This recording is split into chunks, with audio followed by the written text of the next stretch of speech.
Let me tell you what I've done with them, how I season them, and what I'm doing to them right now. So right now I am browning the short ribs, and I brown them on all sides. So I've got a couple of different seasonings.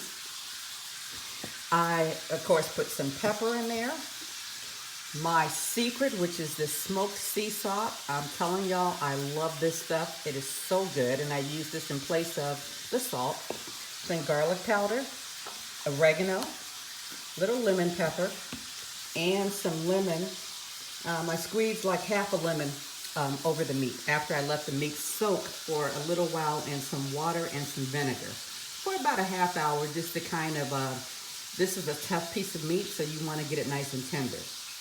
So I seasoned it, put a little olive oil in there and seasoned it all. Let it sit for about 10 or 15 minutes. And then I cut up half of an onion. And I'm also going to put this into the gravy, which is Mediterranean seasoning. It is so good. I found this, I believe, at Fry's. Anyway, it's got like a smoky, lemony flavor with some herbs in there. And I'm also going to put in there, when I go to make the gravy, a couple of Turkish bay leaves. All right, so I've seasoned it all. Then what I ended up doing is I took about maybe a teaspoon of this better than bouillon base, and I like to use the roasted garlic. And I did about a teaspoon of this one also, which is the roasted beef base. So I combine that, and what I will do next is I'll take some flour. Once I move everything over to the side, because they're nice and brown now. So now I'm going to take some flour, and I'm going to make the gravy. So you take about, I would say, what is that, about 2 heaping tablespoons of flour. You put it in the pan. Then you get, sorry about that. And then you stir it around. And you stir it around because you want to take the flour out, because you don't want that floury flavor in there. So you add your onions, your flour. You're going to mix that around until the onions get, nice and soft a little bit.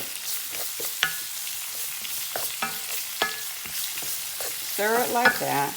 And you're going to do this maybe about 2 to 3 minutes. Even though I am using the garlic paste, there's never enough garlic for me. So I put about a tablespoon of garlic in, and you're going to sort of mix that around. And you want to add your garlic last, because garlic tends to burn faster than the onions. So therefore, I add mine and only cook it for like maybe about a minute until you can really smell it. So now we're ready to deglaze the pan. And to deglaze the pan, I have, this is my measuring cup, so to speak. And it's hot water. You want to make sure that you use hot water. This is something that my mother told me. And I use the beef base and the roasted garlic base. So now you just kind of stir it around. You bring your meat back.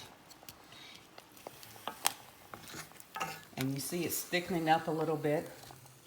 And you also see that when you braise something, you don't want the meat to completely cover, because that's not braising, that's called boiling. So you want your meat kind of sticking out, because we're going to cover it and let it cook at about 295, 300 degrees for a couple of hours until the meat is just falling off the bone. And you want to make sure that you have a nice heavy cover to go on here. I might put a little bit more water in there, and then I'm going to cover it and put it into the oven and let it cook for about maybe 2.5, 3 hours. And of course, you can do this in an Instant Pot, or you could do it in a pressure cooker. I just like to put mine in the oven and cook it and like I don't know, have that smell in the house of food cooking. I just love that. Anyway, for this recipe, check the description underneath and make sure to follow me and like my videos. Thanks again for watching.